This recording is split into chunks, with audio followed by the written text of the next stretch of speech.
Thank you. Good afternoon, ladies and gentlemen.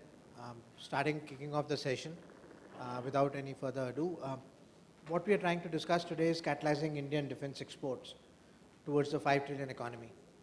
Just to give you some examples, Germany was the first one to go down this path where they exploited the defense manufacturing ecosystem to be one of the leading economies globally. India is going down that path. The 2047 vision, which has been defined, Mukesh Ambani made a statement a few days back saying that we're going to be 40 trillion by 2047. Mr. Gautam Adani concurred about 2050 with 40 trillion, but that's where we are heading for. There was a committee which was constituted by the secretaries which have indicated that 25% of this economy is going to be coming from defense manufacturing. So if you're looking at a situation of 2047 of a $30 trillion economy, 25% is going to be coming from defense manufacturing ecosystem. So the panel here today, we are trying to discuss and figure out whether this is possible, is it going to be happening in future or not. Starting with Colonel Channan, so would like to know that one of the key components which have been indicated for achieving this growth which we are looking at is defense exports. How do you see this going forward? Is the ecosystem which has been created, the policies, regulations which are in place today, are they sufficient to give that impetus to defense exports? This is a very pertinent question that you've asked me, and I think we are very well pitched to go forward in that way. The government has made some regulatory changes. It's made FDI, sort of allowing a lot of FDI so that the production happens here. But what needs to be done is also remove certain amount of restrictions which are still there, which are restricting us. Firstly, there's a restrictive list which I'm told by the MOD, which prevents private companies from exporting components or finished products. That I think is something we need to consider about. We also need to look at deregulating the MRO and the integrators. At the moment, if you look at HAL, it is doing the integration, it's also doing the MRO. And there are many others like that. The third thing that I want to emphasize upon is not only can we do manufacturing of products, but we also need to give out services. That is in terms of MRO, and we have the various treaties with the US and the others to provide them the logistical support. But we can also give a large amount of services in terms of training and training areas. I think something that is what we need to really explore. These are a few thoughts that I had. Totally concur with it. The restricted list is no more the restricted list, it's the positive indigenization list. So yes, there are some components on that which do restrict imports. MRO is a very pertinent point. Moving forward, as of today, almost 84% of our MRO services are not provided within India. We have countries like Sri Lanka, Dubai, Indonesia providing those MRO services. Very interesting point. I think Adani did a thing at Def Expo of taking over airworks. So they are moving down that path. And I think, but they're not in the manufacturing. So they do stand to scrutiny with what you have said. Moving ahead with Dr. Naik, I think this again, 5 trillion, 30 trillion and meeting the targets. You being from defense accounts are privy to the balance sheets and to the numbers which are being discussed across MOD. How realistic do you think this number is going to be moving forward? Does it even stand to scrutiny? We were looking at a 2026 $5 billion export target. How do you see that moving forward?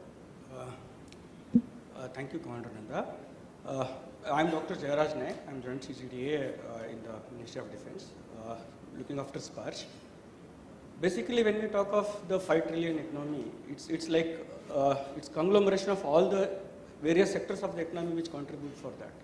Within that, defense has got 5 billion target to be achieved, and this target is very much achievable. And we never thought of ourselves as capable of being exporters. We always thought like, we are importers, and that was the thing going on. 2014 onwards, the new Modi Sarkar came and that government gave a impetus and the focus was shifted to export. From then onwards, it has picked up. The best example, simple example to quote, bottlenecks. Like when it comes to payment to Indian vendors, a whole lot of scrutiny goes on. When it comes to foreign vendors, we just open an LC, and LC, the moment these goods is supplied, it is being created. So that modification is also happening within the government because we have created a liability by purchasing, so immediately we need to pay. So considering that aspect, there are various reformations which are taking place at various places, both industrial, at policy level, and at various other levels also. And initially we were importers, but 2019 statistics says that we figured out as top 25, one of the top 25 exporters. But that also it's hardly 0.3% or so, it's less than 1%. Predominant being the top 5 as was told by the former secretary in the morning.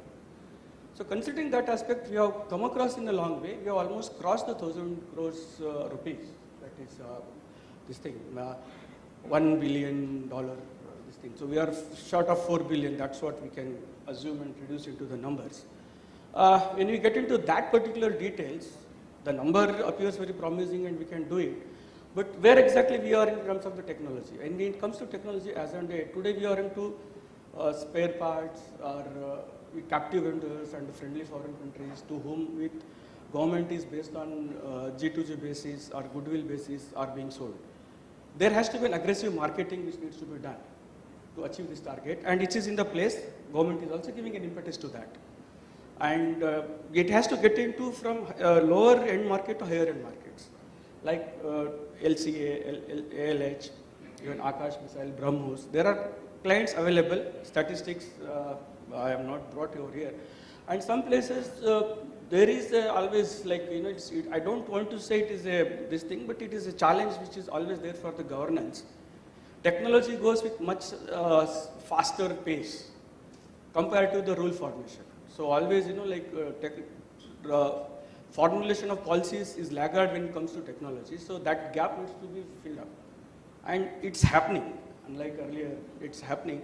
So over a period of time, definitely with all these positivities, we will be able to achieve the target of 5 trillion. I mean, 5 trillion overall, considering the pharma sector, other sectors which otherwise also possible. Pharma is doing well and other steel sector is doing well and consumerism, other sectors. And 5 billion definitely, Defense Ministry is going to do it. But for that, we need to get on to the next niche, this thing. And this is very much required also. Why? Because earlier, it was the intent which used to decide the capabilities. Now it is the capability which constrains you to have an intent. Agar mere paas capability nahi hai, so I cannot think of challenging this thing. So when you look into China model, with various places it is going around because it has the capability. So we also need to develop a capability. It is a must for us. Without this, it is not possible for us to get into the next step. This is unless we have a capability, then it will not happen. And second important thing which was there when in one of the academic studies that we had, like Apple mobile phone that we use, they use almost 21 applications of US defense technology patented by defense technology. That's being paid. Every Apple phone we are buying here, some amount of money is going to US defense because they are patented with US defense.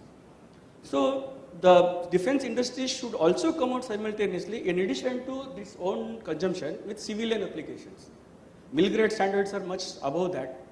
That can be diluted and can be brought to civilian market. Even HAL for that matter, we have been discussing at various forums. But HAL has hardly been into any civilian sector. For that matter, even private Tatas or other agencies which they are coming up, they should also find out a civilian market or applicability at the simultaneously. Else it becomes it's a holistic approach. It cannot be one way. It has got multiple parameters of looking at it. And each sector supplements each other and complements each other. And the most of the MSMEs in the defense have got the financial constraints or limitations, and there should be separate mechanism which ensures development of defense PSU, defense MSMEs. Because they have that own peculiar issues which other MSMEs, which are different from other MSMEs. These are certain policy, these things which can be definitely taken care of, and government is addressing these issues also. So definitely we will be able to achieve 5 billion target for defense and 5 trillion target for the country at large. I think. Thanks, Dr. Naik. That's a very positive note that we're going to be there. Agree with you, DPSUs need to look at the civil sector for their growth and expansion. We are presently involved as KPMG with almost 14 of the 16 DPSUs. Just to give you an insight, most of the business and growth strategies which have been defined for them do include civil sector as part of the growth. So I think that was a very valid thing. Second thing which you did mention was on the R&D. Like you rightly mentioned, iPhone uses 21 of the defense technology aspect which US Defense has licensed them. We also need to invest a lot. I think that's a one gray area which was being tried to address by Colonel Manik Anand and the panel before of what we need to do when it comes to R&D. To have niche technologies is a good idea, but what are we doing in R&D to get that is $1 million question. Moving on to Ashok. Ashok, you're a big business house. Your involvement in the defense sector does change the landscape when it comes to that. How significant do you think is it for entities like yours to be part of the defense manufacturing ecosystem, to be able to compete with the DPSUs and the global OEMs? Good afternoon, everyone. I'm Ashok Wadhawan. I look after land system business for Adani Group. We've been in defense for last couple of years, and like I was just telling a couple of you, we still consider ourselves to be startup. And not the way because we are a startup or we are new or it's a new business, it's because of the mindset. And the reason why we think it is, and why it's important for a group like us to be there, is if you look at the major countries who are doing well in defense, and which any, like earlier speaker said, any country which aspires to be number 1 or number 2 in economy has to have a defense capability in country, in-house. So, to build that, why a group like us is important is because someone has to start looking at it to build capability. If you look at our landscape today, do we have capability? Yes, we have capability in our country, which has been built by public sector units. And anything which you have, so say for example, telecom or anything where it is, you have to have public sector and private sector coming in together. A private sector normally will only invest, or if you look at last couple of years, they've only invested where they can find orders to come in. If you don't have a market where you sell your product, you're not going to build a capability and sit for your manpower to wait for something to come in. Otherwise, you have to look at alternative markets where exports come in, and which is very, very important for a country to do it. So if we really want to sustain it, a group like us has to preempt, invest into this industry, maybe not having orders today, but keep investing and bring smaller SMEs and MSMEs together to build an ecosystem of defense manufacturing. That's what we are doing. Today, if you look at Adani Group, we are building UAVs. We built a manufacturing capability a couple of years back. We have small arms. We built that capability. Today, we are setting up the Asia's largest ammunition park in Kanpur, where we'll be manufacturing small caliber, medium caliber, large caliber missiles, all put together. It's in the defense corridor, spread across 500 acres. But we are building those capabilities in-house. Now, how do we help the smaller companies to come in? What we are also doing is working with academia or youngsters where institutes are involved. They have a capability, but they don't have a platform to bring it to productionization and reach a stage where they can actually supply to our armed forces. What we have done is we have supported college students to actually bring it to fructification. What we have also done is taken smaller companies like SMEs and MSMEs, where we feel there is a need from the user side, there is a capability which is built, and build that platform. Like you said, group like us, or be it couple of more groups like Tata's or L&Ts, have to do that.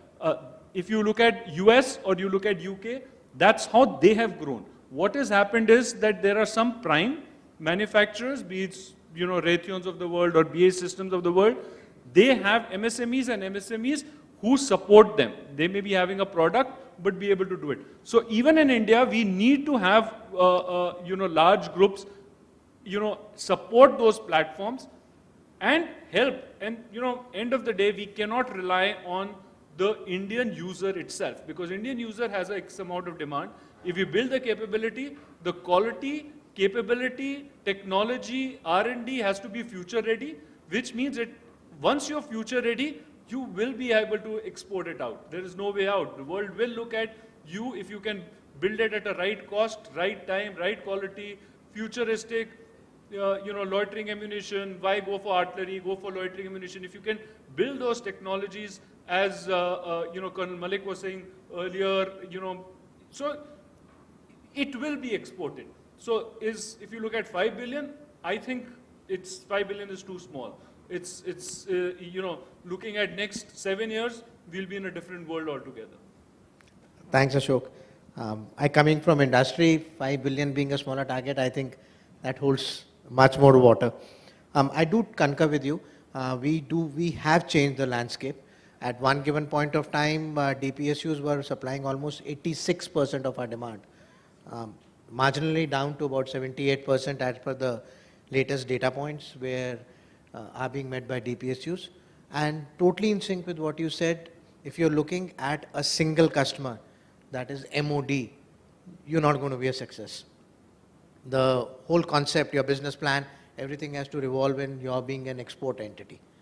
Thanks. Those were really interesting points. Moving on to Mr. Gururaj, Itigi. You are part of the ecosystem. You are very much there and you've done a lot. Do you think the government has done enough to promote indigenization, or do you think there is something more which can be done to promote this push towards indigenization? Good afternoon. Thank you, Nanda. I come from a background of both being a research person, R&D person, as well as a business person. What I found earlier is that the IP, the intellectual property, was not ever respected in this country, my country. I'll give a very simple instance. In 1987, I brought in Intel here, wherein the fab was done elsewhere, only the bonding or the putting in the package was with us with 100% buyback. I went to DOE, my friends, they said it's not for you, it is for semiconductor complex of India to do it. So then an opportunity is lost to us to build up intellectual property further on that technology. Now we are talking about fab, and to reach a $5 trillion, electronics and products play a very important game. And part of it more into MOD. Today's intelligence is informative. They say cyber war, all those jargons. But finally, it works out on what data and how it is assimilated and analyzed at real time. Semiconductor, I have worked in semiconductor industries earlier. Making only the wafers will absolutely take us nowhere. As rightly said by Mr. Ashok, we should have cluster or enough R&D people to give you enough biting to the fab so that they come up with different intellectual property. I'll give a very simple example. Earlier, CDAC was supposed to come up with a 64-bit RISC processor. Till now, we have not seen it. As a small company, I have done it. The reason is I did not do it in India. I did it elsewhere. I did it as a contract.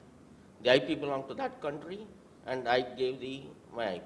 What happens with this is, let us look at it. Your $5 trillion is now shrunk to 5 billion. The reason is you're giving up intellectual property for a small sum. And the country which manufactures and sends back to India is 5 trillion. So my way of looking into is, we build up those intellectual property around, where institutions, individuals, small companies, and support big companies who can where you call the capex incentive systems, like a couple of billion. It's not everybody's game. So they also look at, as rightly said, a smaller company who can deliver that on time to the, so that they also be successful. The intellectual property stays in India and it has values of a different. Thank you.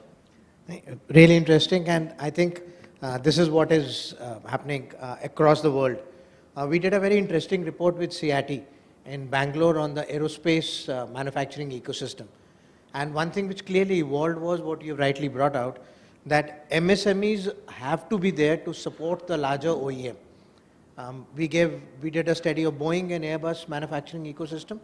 What finally turned out was that the IP was either shared or held by the MSME, and Boeing only at the end of the day was assembling the aircraft. Everything else was part of their supply chain.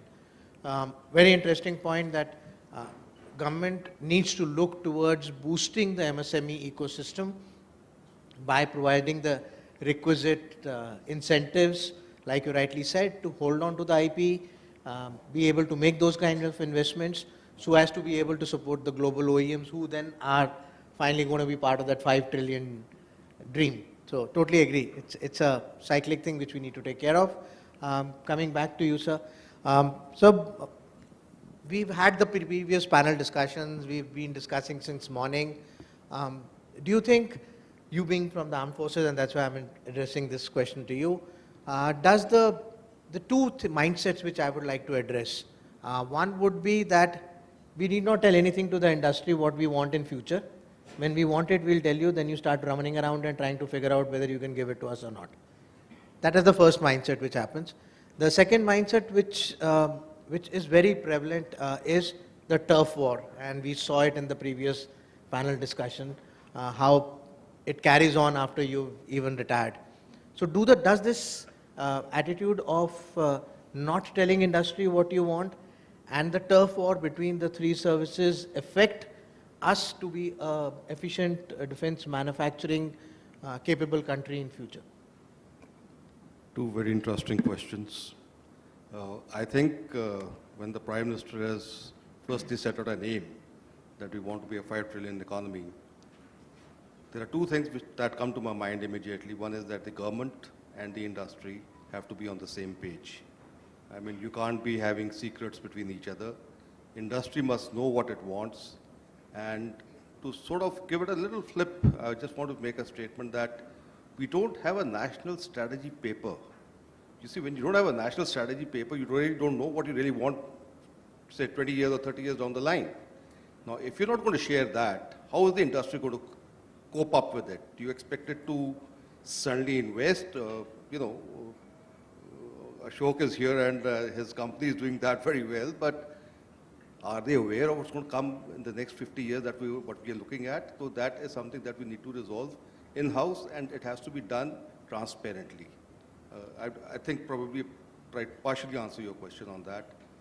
On coming to the turf war between the three services, unfortunately, it exists and it will continue to exist. But I think when the government decided to create these theatre commands, it is with an intent to reduce that turf war. And like a lot of previous panelists have discussed, and there are many blogs and many discussions on theatre commands, we're not getting into the nitty-gritties of that. But yes, if we do look at the Andaman and Nicobar command, it probably is an example where such turf wars are being reduced and it's trying to fight as an integrated command. And probably that is the way we should be looking at in the future. One of the other factors that really affect this is your current resources that are available. There's a resource restriction, especially with the Air Force and also at the Navy. When you look at the futuristic maritime command, it starts from, you take over whichever seaboard you want to take, the western seaboard or the eastern seaboard. You are navigating across the globe and you need a Navy which should be able to dominate those waters or, lines of communication. Army has to change its thought process also. As an armored corps guy, I would admit it openly. Thanks, sir. I think LTPP to be made public has been a long-standing demand of the industry. It's still being debated. I started debating it when I was in uniform in 2008. We're still debating it. So I don't know when that's going to come through. I hope they listen to this panel and something is done about it. Resource crunch, we totally agree, sir. I think that was addressed by the earlier panels where they did come up with this aspect that it's the time which takes to actually induct a platform which makes it a difficult thing. So I think connecting that with Dr. Naik, you did mention Sparsh. So there are a lot of ex-servicemen who would be interested in knowing what Sparsh is all about, how they have, if any problem, they can connect with you. But I would like to understand from you, does the digital intervention, like Sparsh has been a success story, as of today being an ex-serviceman myself, I know it's made life much simpler. Do you think any digital interventions can be done to make this procurement policy procedures slightly much more faster to have this cycle reduced, which is presently being debated about? Yes. First of all, since Commander Nanda has spoken about the Sparsh, and many of you are ex-servicemen here, Sparsh is doing well, and its lot of stabilization has taken place. Almost 20 lakh pensioners have already been migrated. And Sparsh is not just for the pension, but it has a futuristic view wherein it becomes a common platform, common database being shared. Earlier, what used to happen, just 30 seconds I'll spend about Sparsh and then come back to that point. How technology leverage can take place. Earlier, all PCDA pension was just sanctioning. After that, pensions used to go to some bankers, and disbursement agency doesn't know what sanctioning agency does. Subsequent revisions will happen. Corrigendum PPOs are sent to bank. They don't implement for 6 months, almost 1 year. More than 80% of the corrigendum PPOs were not implemented before 8 months. This is the statistics. Now it is click of a mouse. It's automatically done. Not only that, this database being created has got all the technical or technology capability of a pensioner. Whatever he has learnt or acquired over a period of time is being mapped in that. When he retires, all experiences are there together. And it can be used for ECHS, it can be used for CSD, it can be used for everywhere. Like one pensioner used to carry multiple cards. And henceforth, he need not. He can carry one card wherein everything can be covered. This is the futuristic view that we are thinking of in Sparsh. Similarly, when it comes to facilitating, as I told you, there are 3 aspects which come into this thing. One is political intervention, bureaucratic, and diplomatic. Political, it's pro-government, and government is very pro-export oriented, and it has set a target, very ambitious target. So no need to debate or no need to think twice about it, and they are doing all the best. Second aspect that comes into is the diplomatic. Wherever like various countries we have placed our DAs, those DAs also need to be put into right perspective of tying up with various, exploring the market outside and trying to have a back-end link with that kind of an exercise has to take place. And there has to be an interface between the industries over here with those, all the DAs and them. And then mandate has to be clear for them also, because it's all going in a, what shall I say, because it is at a nation stage that export suddenly we have planned up, and hence, like DA is not clear about what to speak with, or like what to divulge with or what to discuss with, or industry also doesn't know whether to approach him or not to approach him. That area needs to be cleared. Coming to the specific question that you asked about technology helping, yes, it helps a lot. Example, bill processing used to happen. Everybody at the end of the day, after he supplies everything, as I told you, and the payment is required. Earlier it used to take place. Now it is time-bound manner. There is no physical papers that are coming into. The bills come online. The bills are paid within stipulated time. And if any minor papers are required, then we don't return the bills. They are held there only and ask for the bills. Simultaneously, another innovative thing that has come up for increasing the efficiency and effectiveness, all bill processing is going to be faceless. My department has come out with an idea of faceless bill processing, wherein within the section initially, intra-CDA, and then subsequently it will be inter-CDA, the bills will be sent. Example, somebody's Bangalore bill will be passed in Chennai, or Chennai bill will be passed in Jammu, and like that, as it is happening in income tax. So we are getting into faceless world. And there we also are using various technologies like artificial intelligence, etc. And the complete database is also available with us, which also brings out the particular expenditure pattern as to which side or which segment of the army armed forces is getting into plus minus. All these things need to be exploited to make use of these technologies for betterment And like it's not only the expansion, we also reduce the cost of production also because by right input here. And another point which was slightly away from which Mr. Ashok Wadhawan was telling was, like there is no, if you totally depend on the Indian defense market, then you may not be able to achieve the economy of scale for production. So you need to have external these things. Otherwise, capabilities will not be, that kind of things will not come through. And technology, definitely it helps. And there is a lot of digitalization. Digitization is also taking place. Digitalization is also taking place. And we are also coming out with real-time budgeting. Earlier, what used to happen, like PFMS, and then Prabal, that you have a software wherein now real-time booking will happen. Otherwise, there used to be a lot of confusion with respect to budgeting. And many times, we are claiming that there is consent on budget, but in reality, my experience in past 20 to 25 years, Defense Ministry, because of whatever reasons, at the end of the year, ends up spending the budget. Ends up surrendering the budget rather than spending it up. So all these tools probably help us out because we were working in silos. Example, budget X is given to somebody, he is not able to use it, then why will take up? Because now everything is, and this is all possible because of the technology. And that's how it goes, and thank you. Thank you, Dr. Naik. I think what emerged was that government is thinking technology. We can see better times in future. One small example was DOMW website was, they tried to make it user-friendly for foreign OEMs to get offset credits. Again, a decade-old story, just still on. Huge issues on getting your offset credits on the DOMW website. I hope things move much faster than what they're presently at. Ashok, moving on to the thing, you being from the industry, I think quick answer from both of you would be, is there enough for ease of doing business? You've gone up 54 steps. Contract still remains one of the key areas where we have not gone up. Do you think we are doing enough for EODB? You have been part of the corridor also. So I'll say it's 50-50, but have we moved quite a bit in the last couple of years? Yes. And I can give you an example, and starting from digitization, what has helped. I started small arm business a couple of years back, and all the businesses which we have started, all the product lines which we have started, we have always looked at exports first to build capability, and we have looked at components. We have not looked at full products.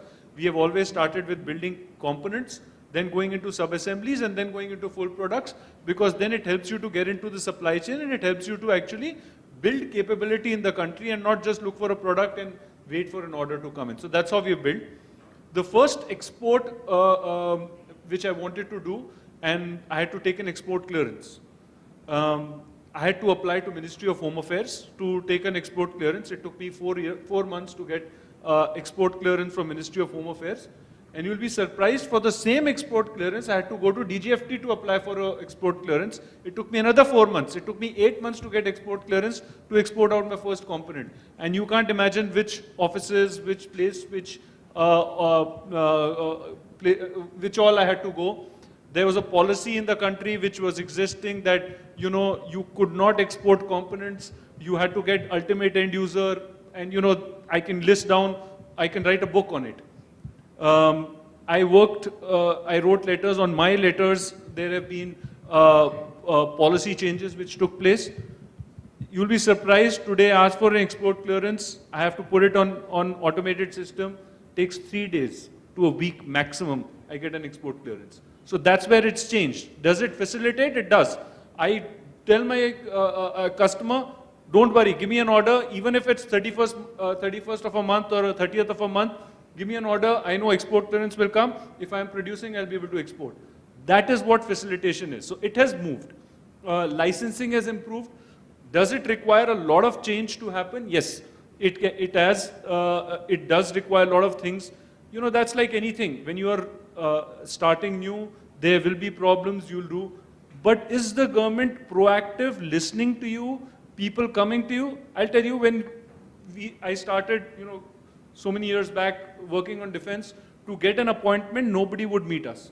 Today, I give an appointment. If it's 11:30, I'll get an appointment of 11:30, and the person will wait. If I'm 11:35, he'll say, why are you late?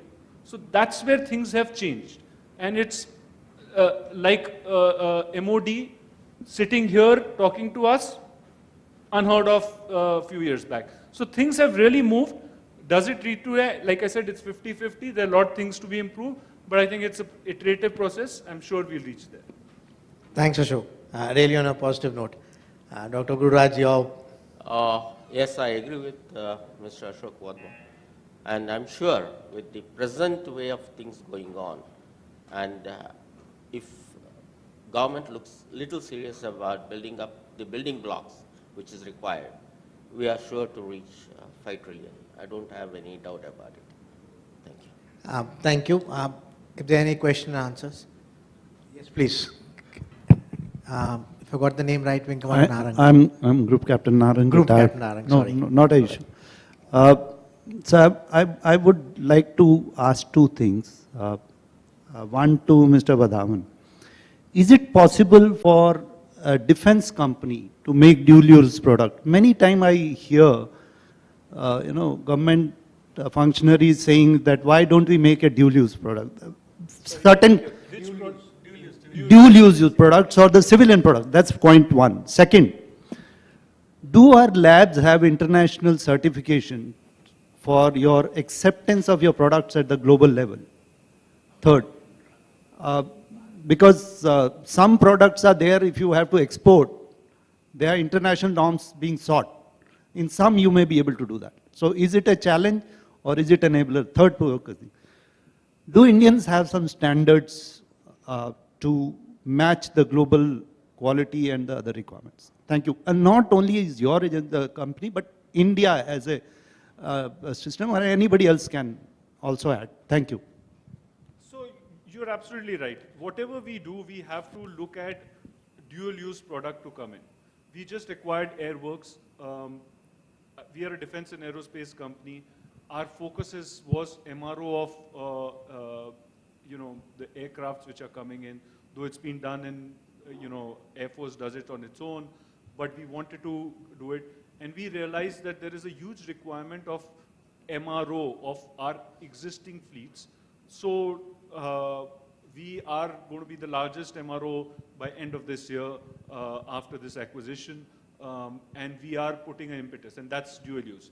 Be it for commercial, so it will be commercial initially, it will go into it. So we have to get into dual use. There will be some products, now if you look at weapon systems, may not be, which may not be there, or ammunition may not be there, but there are products which will be dual use, and it requires it to happen.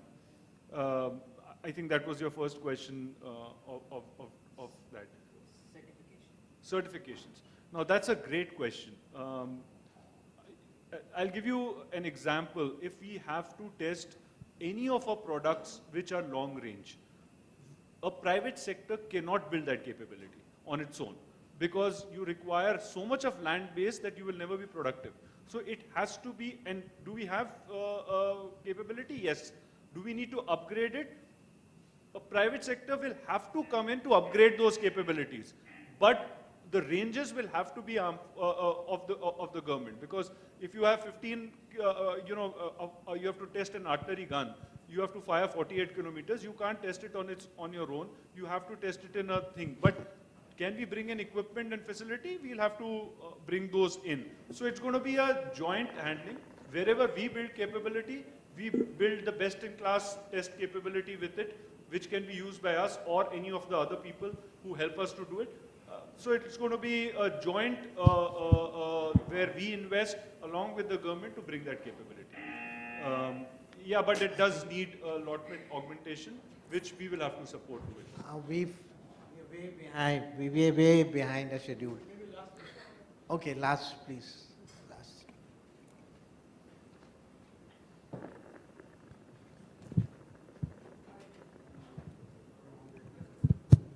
Hi, thank you. Myself, Pravas. I actually represent US-India Blockchain Council. We run a defense accelerator as well as building an alternative investment fund out of India because the regulatory issues. So my question, by the way, I'm an army brat, so been grown up in the ecosystem, and gone outside and did studies. What I found that a lot of startups who are building products in blockchain and DefTech, they're not able to showcase those products to the right person in the MOD because A is that communication is lacking. B is you were talking about exporting, and that's what sir was just told, the certification and license. We have been actually developing both learning and development certification and taking it to international market to showcase that products. But unfortunately, we're not getting the right kind of support. It's great that the defense industrial corridor has been already developed and there are some incubators, accelerator coming up. But if there can be an academia, industry, as well as the investor network can come together, it would be really great to work every 15 days, month, and create a deadline and go ahead with it. That is something I think we have been missing. Otherwise, it's great initiative. Thank you so much. Thank you very much. I think I'll just address that. The gentleman sitting on the table with you, Colonel Anand, will help you whom to meet. The right person to talk to, whom to meet. Second point was academia and investor coming together. All IITs have got very actively involved across India with the investor bandwidth. You can connect any of the IITs, they have their incubation centers, and they do have this connect where they are providing this investment. Sir, I just recently went to IIT Guwahati and we had an interaction. The challenge is signing an MO is not difficult, but going it to execution is always a challenge. We can discuss this offline. I'm just saying that there is an ecosystem which does exist to provide this, facilitate this kind of thing. Thank you everybody, thank you for sparing your time and being on the panel.